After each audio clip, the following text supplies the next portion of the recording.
Bonjour, c'est Monsieur Seri et je suis là pour vous donner un avis à chaud sur Christmas Flow. C'est une rime que j'ai pas fait exprès de faire. Désolé. Salut Marcus, bienvenue. Les fêtes de Noël ont été un peu mouvementées pour toi. Tout le monde se pose la question, est-ce que tu vas la revoir? Qui? L'inconnu de Noël?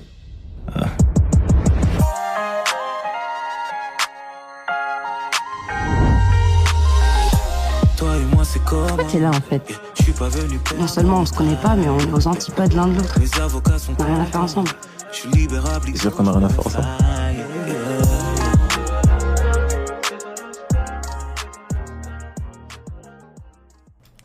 Mais qu'est-ce que Christmas Flow? Alors, Christmas Flow, c'est une mini-série en 3 épisodes d'à peu près 50 minutes, qui se trouve sur Netflix depuis le 17 novembre 2021, donc là, aujourd'hui, au moment où j'enregistre, et au moment où je poste aussi ce podcast. C'est une série donc créée par Henry de Boehm, Victor Rodenbach et Marianne Lévy. Marianne Lévy que nous avons déjà reçue dans le podcast il y a déjà quelques saisons de cela. Et ça parle de quoi? Ça parle d'un rappeur plutôt attaqué sur ses paroles misogynes, sexistes et problématiques, qui, au cours de différentes petites choses, va rencontrer une journaliste féministe, et on va essayer de faire en sorte que la magie de Noël opère entre les deux, donc les opposés qui s'attirent, comme on connaît bien dans le genre de la comédie romantique de Noël. Et oui, Christmas Flow n'y échappe pas. Au casting, on retrouve en tête d'affiche Shirin Boutella et Taïk. Globalement, je ne connaissais ni l'un ni l'autre, accompagnés d'autres comédiens et comédiennes comme Camille Lou, Marion Séclin ou encore Aloïs Sauvage. Niveau casting, voilà, on a été chercher un peu partout dans ce qui se fait de bien, en plus ou moins bien, niveau français, parce qu'il faut bien le préciser, c'est une mini-série comédie romantique de Noël française, ce qui est, je vais pas dire inexistant, mais c'est quand même super rare, parce qu'en général, on va plutôt chercher du côté des États-Unis, et de tous ces téléfilms et films et séries que l'on connaît bien, et avec de bonnes et de mauvaises choses dans le tas. L'année dernière, on avait eu droit à Dash and Lily, qui était une série un peu plus longue, toujours sur le thème de Noël et la comédie romantique de Noël. Est-ce que cette année, avec Christmas Flow, Netflix va réussir son pari de nous offrir une comédie romantique de Noël qui peut faire date, qui peut aussi rentrer dans le panthéon du genre? Eh bien, c'est la question que je me suis posée. Voilà, tout simplement. De base, le genre, je l'aime beaucoup, donc j'allais forcément aller vers ce genre de programme-là. Le format mini-série, j'ai trouvé ça un peu étrange, parce que j'ai toujours ce côté dans ma tête qui me dit mini-série, ça ressemble vraiment à un film qu'on a découpé, est-ce que je vais le ressentir comme ça ou pas?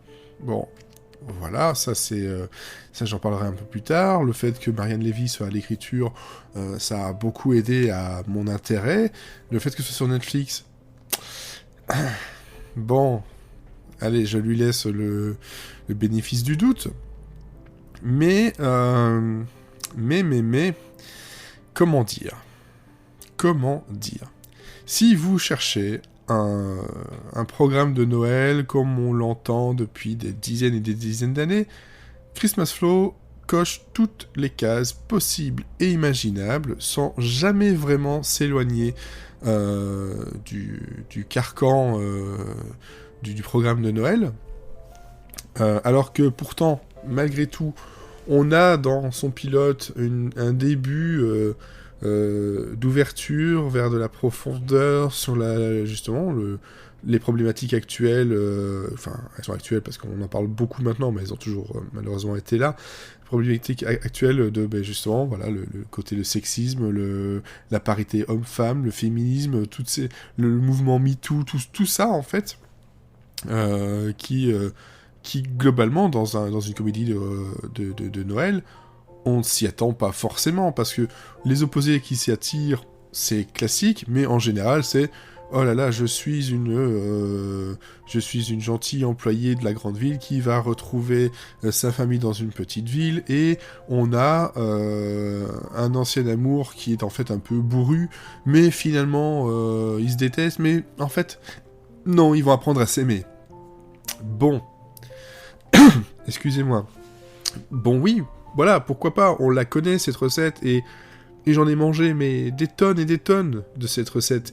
Et encore une fois, quand c'est bien fait, quand c'est bien écrit, bien joué, surtout, il y a des choses qui passent et qu'on peut voir et revoir. Et là, je me suis dit, ah, intéressant, ils vont essayer d'aller creuser un peu au-delà du simple opposé, de se dire, ah, il y a quand même une problématique sérieuse, un truc important, un message à peut-être faire passer.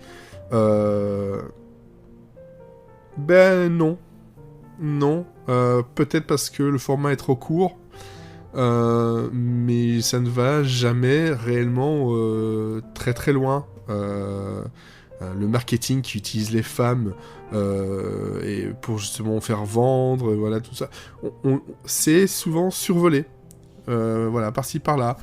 Après, globalement, c'est mon gros problème dedans, c'est le fait que ce soit très condensé et que des éléments qui auraient pu être plus importants sont survolés. L'autre problème est que le jeu de la plupart des acteurs et actrices qui sont dans cette série, je vois ce que je n'aime pas dans la série, le cinéma français, je vois des gens qui jouent, je ne vois pas des gens qui vivent. Moi, c'est ce que j'aime. Encore une fois, c'est un avis personnel, vous aimez pas, bref. C'est, voilà, j'aime bien quand les discussions semblent naturelles, quand les phrases sortent comme si on pouvait le dire nous-mêmes, et pas j'ai bien appris mon texte. Il y a eu énormément de moments, je finis par m'y habituer au bout de 3 épisodes, mais encore une fois, énormément de moments, dès le début du pilote, j'avais ça, et j'ai vraiment eu du mal à me le sortir de la tête. Après, il y a eu des moments, quelques moments drôles, parce que le genre là, c'est un genre où on va te faire rire, on va te faire croire en l'amour qui triomphe toujours, on va te donner un côté chaleureux, un côté feel good, parce que c'est Noël, donc c'est le côté cocon, et c'est ce que je cherche moi dans ce genre de choses-là. Donc, oui, on s'en doute dès le départ que l'amour triomphe toujours. Après, c'est dommage, et peut-être parce que je suis tronqué là-dedans, j'en ai tellement vu que voilà, mais la moindre petite scène, je m'attendais à ce qui allait se passer. Je m'y attendais. Le seul moment où vraiment j'ai été surpris, et agréablement surpris, j'en ai beaucoup ri, c'est la réaction de la grand-mère, justement, de Lila, donc jouée par Shirin Boutella, qui m'a vraiment surpris, qui j'ai trouvé très drôle, mais peut-être qui aussi appuyait sur le côté très caricatural des personnages. Ils sont tous très, comme je dis, suivant le cahier des charges du genre. Encore une fois, je vais pas non plus tirer sur l'ambulance. Tous les téléfilms et toutes les séries et les films du genre ont ce genre de tropes, on les cherche, on en a besoin parce que ça fait partie de ce que l'on vient chercher. L'autre souci pour moi, c'est que on est dans un univers, donc Christmas Flow, qui fait parler justement par en fait que le personnage de Marcus, donc joué par Taika, est un rappeur connu, voilà, et qui a donc tous ses problèmes juridiques et éthiques. mais on n'a quasiment jamais, musicalement parlant, du rap, du hip-hop, et même musicalement, c'est globalement pauvre, et s'il y a certains morceaux qui sont intéressants, ils sont vite réutilisés, et à l'envie, peut-être une question de licence, de finance, j'en sais rien, mais moi aussi, je me suis dit, ben voilà, on était chercher un personnage qui est ça, mais globalement, à part son statut de célébrité, ça aurait pu être interchangeable avec n'importe qui. En ce qui concerne la réalisation, ben... Si ce n'est qu'à certains moments, on a justement le côté chaleureux que l'on vient chercher des fêtes de Noël, ces lumières, ces couleurs, tout ça. Ben en fait, globalement, très souvent, niveau photographie, niveau mise en scène, c'est finalement très, très lisse, et ça ne va pas... ça va pas chercher vraiment là où on le veut. Ça ne va... On n'a pas toutes ces belles lumières, tout ce côté chaleureux qui rajoute au feel good, qui rajoute au côté doudou que peuvent avoir ce genre de programme. Il y a un truc qui... j'aurais voulu pouvoir aimer à 100% ce qui m'est proposé. Je ne l'ai pas détesté, je précise. Hein. Je ne l'ai pas détesté, mais j'aurais aimé pouvoir dire « Ok, parfait, c'est exactement quelque chose qui a été digéré, qui a été compris, qui a été manipulé, qui a été repris, qui a été adapté, finalement, pour nous sortir quelque chose de, comme ils le vendent, hein, la première série comique, comédie romantique de Noël, machin, blablabla, sur Netflix, le côté marketing, tout ça. Ben non, c'est selon moi quelque chose de très, voire trop scolaire, qui n'a pas vraiment tout compris au genre dans la façon de le présenter, de le mettre en scène. C'est le genre de choses qui me pose problème souvent avec le genre, c'est qu'en en ayant vu tellement depuis tant d'années, c'est que on finit par se dire « j'ai l'impression de l'avoir déjà vu 1000 fois celui-là ». Et mais il y a des fois où se dire « ah bah oui, je l'ai déjà vu », mais on s'en fiche et ça passe. Et là, par contre, seulement en 3 épisodes, à plusieurs moments, je me suis dit « ouais, ok, c'est bon, je l'ai déjà vu, je sais comment ça va s'énir, je sais pourquoi... » Et en fait, je l'ai déjà dit il y a quelques instants, mais j'ai été déçu de me dire que, le point sur lequel il pouvait appuyer pour pouvoir tirer leur épingle du jeu, ils l'ont pas fait, et je ne connais pas la raison.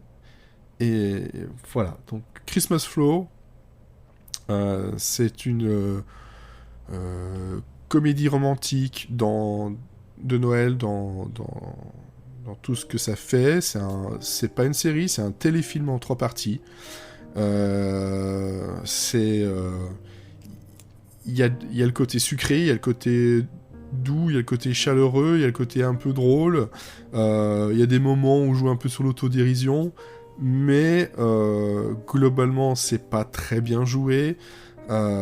C'est filmé de façon très correcte, sans plus. Ça ne va pas chercher la profondeur autant que j'aurais aimé que ça le fasse. Voilà, je sais pas. Je suis peut-être en mode Grinch, mais j'en attendais peut-être trop. Mais ouais, c'est... allez, si je devais donner une note, je fais jamais ça, mais... allez, c'est un C-, quoi. Mais...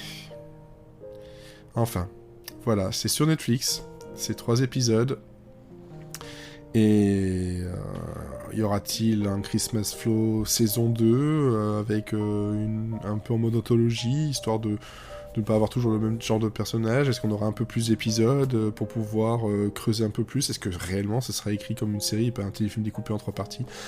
Voilà, ça peut paraître dur comme ça, mais c'est un genre que j'affectionne tout particulièrement et que j'attendais vraiment beaucoup. Et ben, je peux pas vous le conseiller les yeux fermés sans vous dire attention. Ça pourrait vous décevoir, que vous aimiez le genre ou pas. Voilà, à bientôt sur d'autres podcasts et d'autres avis à chaud, comme je viens de le faire.